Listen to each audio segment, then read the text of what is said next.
ಯಲ್ಲಾಪುರ ತಾಲೂಕು ಗಡಿಹಳ್ಳಿ ಜಿ.ಪಿ ಬಂದ್ಬಿಟ್ಟು ನಾವು ನೈಸರ್ಗಿಕ ಕೃಷಿಯಲ್ಲಿ ಕೀಟಗಳ ನಿರ್ವಹಣೆಗೋಸ್ಕರನ ಈ ಇದನ್ನು ಬ್ರಹ್ಮಾಸ್ತ್ರ ಅಂತ ತಯಾರಿಸಿದ್ದೀವಿ.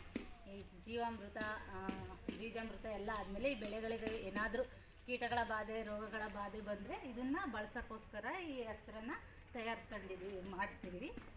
ಈ ಬ್ರಹ್ಮಾಸ್ತ್ರ ತಯಾರಿಕೆ ಮಾಡೋಕ್ಕೆ ಬೇಕಾಗಿರೋದು ನಮಗೆ 5 ಔಷಧಿ ಗುಣವುಳ್ಳ ಎಲೆಗಳು ಬೇಕಾಗುತ್ತೆ. ಮತ್ತು ಒಂದು 200 ಲೀಟ್ರಿಗೆ ತಯಾರಿಸ್ಕೊಬೇಕು ಅಂದರೆ ನಮಗೆ 20 ಲೀಟ್ರು ಗೋಮೂತ್ರ, ದೇಸಿ ಹಸುವಿನ ಗೋಮೂತ್ರ ಬೇಕಾಗುತ್ತೆ. ಅದಕ್ಕೆ ನಾವು 5 ಔಷಧಿ ಗುಣಗಳುಳ್ಳ ಎಲೆಗಳನ್ನು ತೊಗೊಂಡಿದ್ದೀವಿ. ಆಮೇಲೆ ದೇಸಿ ಹಸುವಿನ ಗೋಮೂತ್ರ ತೊಗೊಂಡಿದ್ದೀವಿ. ಇದನ್ನು ತಯಾರಿಸೋದು ಹೇಗಪ್ಪ ಅಂದರೆ 2 kg 200 ಲೀಟ್ರ್ 20 ಲೀಟ್ರ್ ಗೋತೆಗೆ 2 kg ಹಾಕಬೇಕಾಗುತ್ತೆ. ಇದನ್ನು ಕಲ್ಲಲ್ಲಿ ರುಬ್ಕೊಳ್ತೀವಿ. ಒಂದೊಂದಾಗಿ ರುಬ್ಕೊಂಡ್ಬಿಟ್ಟು ಒಂದು ಪಾತ್ರೆಗಾಗಲಿ ಒಂದು ಬಕೆಟಿಗಾಗಲಿ ಅದನ್ನು ಮಿಕ್ಸ್ ಮಾಡ್ಕೊಬೇಕು.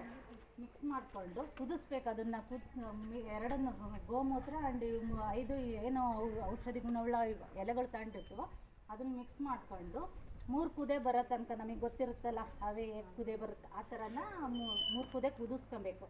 ಕುದಿಸ್ಕೊಂಡಾದ್ಮೇಲೆ ಅದನ್ನು ಒಂದು 2 ಗಂಟೆ ಬಿಟ್ಟು ಒಂದು ಬಿಳೆ ಬಟ್ಟೆಯಲ್ಲಿ ಕ್ಲೀನಾಗಿ ಸೋದಿಸ್ಕೊಬೇಕು.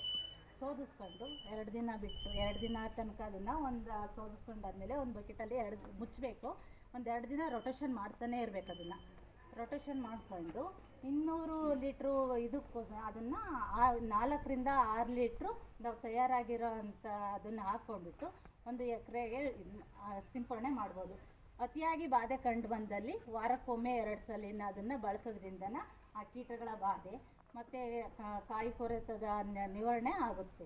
ಇದು ನಾವು ನ್ಯಾಚುರಲ್ಲಾಗಿ ಸಿಗೋವಂಥ ಇದರಿಂದ ಮಾಡಿರೋದ್ರಿಂದ ನಮಗೆ ಆರೋಗ್ಯಕರವಾದ ತರಕಾರಿಗಳನ್ನು ಬೆಳ್ಕೊಬೋದು. ನಮ್ಮ ಬೆಳೆಗೂ ಏನು ಎಫೆಕ್ಟ್ ಆಗೋದಿಲ್ಲ. ಹಾಗಾಗಿ ನಾವು ನೈಸರ್ಗಿಕ ಕೃಷಿಯಲ್ಲಿ NMNF ಬಂದಿರೋ ತರಬೇತಿಲಿ ಇದನ್ನೆಲ್ಲ ತಿಳ್ಕೊಂಡು ರೈತರಿಗೂ ಸಹ ಇದನ್ನು ಮಾಹಿತಿ ಕೊಡೋಕ್ಕೋಸ್ಕರ ಈಗ ನಮಗೆ ಪ್ರಾಕ್ಟಿಕಲ್ ಕೊಟ್ಟಿದ್ದೀವಿ. ಈಗ ನಾವಿಲ್ಲಿ ಪ್ರಾಕ್ಟಿಕಲ್ಲಾಗಿ ಕಲಿತ್ರೆ ನೆಕ್ಸ್ಟ್ ಅವ್ರಿಗೆ ಹೋಗಿ ನಾವು ಮಾಡಿ ಅವ್ರಿಗೆ ಹೇಳೋಕ್ಕೆ ಸಾಧ್ಯ. ಹಾಗಾಗಿ ನಾವು ಪ್ರಾಕ್ಟಿಕಲಲ್ಲಿ ಇವತ್ತು ಇದನ್ನು ತಯಾರಿಸ್ತಾ ಇದ್ದೀವಿ, ಬ್ರಹ್ಮಾಸ್ತ್ರನ ತಯಾರಿಸ್ತಿದ್ದೀವಿ.